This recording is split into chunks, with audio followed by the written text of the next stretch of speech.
Shout out to our sponsor, Movement Watches. Get multiple watches in one with bands you can switch out for a whole new look. And get 15% off your entire purchase at mvmtwatches.com/theknow. Welcome to The Know, I'm Ashley Jenkins.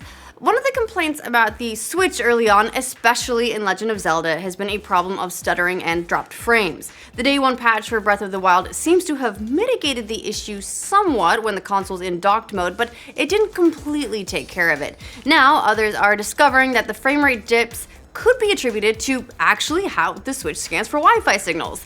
According to Nintendo Life, the dropped frames, which are also present in games like I Am Setsuna and Fast RMX, disappear completely when Wi-Fi is disabled for the Switch. They've also been in contact with an anonymous Switch developer who reports that all of this will be fixed in an upcoming bit of a firmware update. So that's pretty nice. It's good to know that, well, it can get better.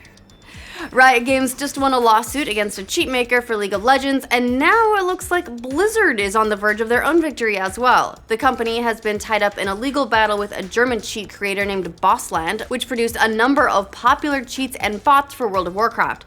However, Bossland sort of, well, stopped responding to the lawsuit. I guess they hoped it would just disappear, you don't engage, it'll go away. So now Blizzard has filed for a default judgment, which would award them a minimum of $200 for each copyright infringement. Considering the number of infringements numbers somewhere in the neighborhood of 42,000, not a small number, that means Blizzard could be awarded up to $8.5 million in the judgment.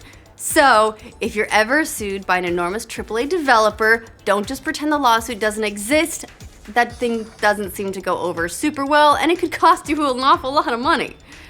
Now, it looks like System Shock 3 finally has an official publisher. The reboot of the classic PC gaming series will be released by Starbreeze Studios, the same group that published Payday 2, and will also publish the upcoming sequel to Psychonauts. Along with the press release comes the obvious mention of legendary game designer Warren Spector, the mind behind the original System Shocks, as well as Deus Ex, who will be serving as lead of the project. When it's all said and done, Starbreeze is investing $12 million into System Shock 3's development, along with the eventual marketing costs of the game. And because of the new publishing deal, System Shock 3 will also be making its way to consoles instead of just the PC. The press release doesn't specify which platforms it'll be hitting in addition to the PC, but we can probably make a few educated guesses. Like, probably not the Dreamcast. Capcom's aiming straight for your nostalgia bone with the Disney Afternoon Collection. The newly announced collection will feature remastered versions of 6 separate Disney classic games with new game modes and HD graphics. All told, the Disney Afternoon Collection contains both Chip 'n Dale Rescue Rangers games, Darkwing Duck, both DuckTales games, and Tailspin. The new modes in the games will be a time attack mode complete with leaderboards, as well as boss rush mode where you fight a series of consecutive bosses. In addition to all of that, the Disney Afternoon Collection will also include a rewind feature to help you get through certain areas. You can let Capcom take total advantage of your nostalgia on April 18th, not that far away, on Xbox One, PS4, and PC for the low price of $20 or £16, which is a lot of people are apparently getting quite upset about the overall cost. So take that as you will. Now, if you're an Xbox One gamer who uses third-party peripherals to charge your controllers, you may want to double check your charger for safety. The Consumer Product Safety Commission has just announced a recall on one of the bigger third-party charging peripherals. According to the CPSC, the PDP energized brand Xbox One 2X Smart Charger is not safe for use, as they found a number of instances of, quote, the charger's overheating and deforming the charger's plastic cover, including 6 reports of chargers emitting a burning odor. Yeah, the smell of burning electronics, that's never a good sign. Apparently, there were a total of 121,000 units sold in the United States, plus 7,250 in Canada, and about 2,560 in Mexico. If you're unsure if this is the charger you have, check to make sure it doesn't say Energizer on the label with 048-052-NA printed on the bottom. If it does, send it back for a different one. Why risk it? It's a recall, that's what happens. It looks like they're still releasing games for the Sega Dreamcast, not System Shock 3, but other games. I mean, okay, not really, but some hardcore Dreamcast fans found an unreleased racing game on a dev kit for the console, and they've gone ahead and made it playable, according to Eurogamer. The game is called Millennium Racer Y2K Fighters, and it's a futuristic racing game along the lines of Wipeout. The game came out on the PC in 1999, and a Dreamcast port was created but never released.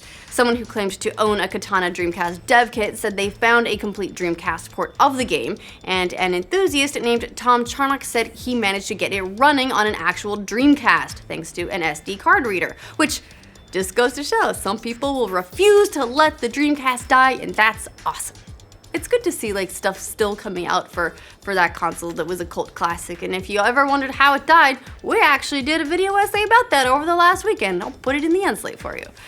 Now it looks like Beauty and the Beast, yes, we also report on Disney movies sometimes in additions to DuckTales, is going to be an absolute monster at the box office, in case anyone was doubting. Deadline reports that various box office estimates have that movie making between $215 and $245 million worldwide in its first weekend. That would make it the biggest opening ever in March, more than The Hunger Games, which made over $211 million, and Alice in Wonderland's $210 million. The movie stars Emma Watson as Belle and is a live-action version of the 1991 animated movie, sometimes like almost shot for shot. When the animated movie is considered a classic, it was the first animated movie nominated for a Best Picture Oscar, so there's a lot of buzz around this one. People have been predicting a big opening weekend for the movie. Fandango has said that advance ticket sales are outpacing another blockbuster, Finding Dory, and said that early pre-sales have been, quote, unstoppable. So there you go. We'll all see really, really soon because Beauty and the Beast hits theaters this Friday. And if you have tiny daughters, you're gonna be listening to that soundtrack an awful lot, just giving you a heads up. Have you ever thought, hey, I really wish they would reboot the Matrix movie. That's one that could use it. Of course you haven't, because no one has, but they might be doing it anyway. The Hollywood Reporter says that Warner Brothers is in the early stages of developing a relaunch of the first Matrix movie, which came out in 1999, and deserves to be left alone. Come on, we don't need the trench coat style back. It was fine in '99.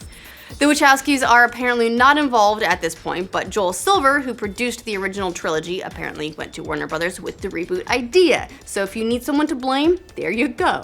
And while the Hollywood Reporter said the lead role would probably be recast with a new star, the old Neo, aka Keanu Reeves, said recently that he would be open to returning for another installment, but only if the Wachowskis were involved. He told Yahoo Movies in the most Keanu Reeves quote ever, they would have to write it and direct it, and then we'd see what the story is, but yeah, I don't know, that'd be weird, but why not? And then he probably added something like, wait, I was in the Matrix? And then, whoa. Because I'm pretty sure he's contractually obligated to say that a lot. Speaking of Keanu Reeves, turns out people only want their vibrators to have one function. Vibrate. Not whoa. They definitely don't want them to collect data, any kind of data, understandably. And well, a Canadian company that makes the We Vibe line of vibrators apparently had to learn that lesson the hard way. Get it? Hard. The company, Standard Innovations, recently reached a $3.75 million verdict with some angry users over allegations that the company was collecting data on when and how the vibrators were used, according to NPR. Attorneys said that an app that could be paired with the vibrator also collected data on its usage and even allowed the company to link users' email addresses with the data, which probably made for some really awkward marketing emails. Like, hey, just a guess here, but would you be interested in like a dating services, maybe a new vibrator? Yours might be like wearing out, you know what I mean? Under the settlement, anyone who bought an app-enabled vibrator can get up to $199, and anyone who connected it to the app can collect up to $10,000, which, and hey, sucks to have your privacy violated, but on the other hand, you can now afford a lot of new vibrators that will maybe not do that. Bad news. Bad news. Yeah, you thought the vibrator news was bad. No, it gets worse. Flying hoverboards are now banned in France. Also, breaking news, there are flying hoverboards. The Verge reported that the guy who invented a jet-powered hoverboard called the Flyboard Air has been prohibited from flying it in France. The hoverboard can fly autonomously for 10 minutes, can hit a maximum height of 10,000 feet, and can top out at 93 miles per hour, which makes it sound a lot more like a very tiny plane, honestly, than a hoverboard. 10,000 feet, really?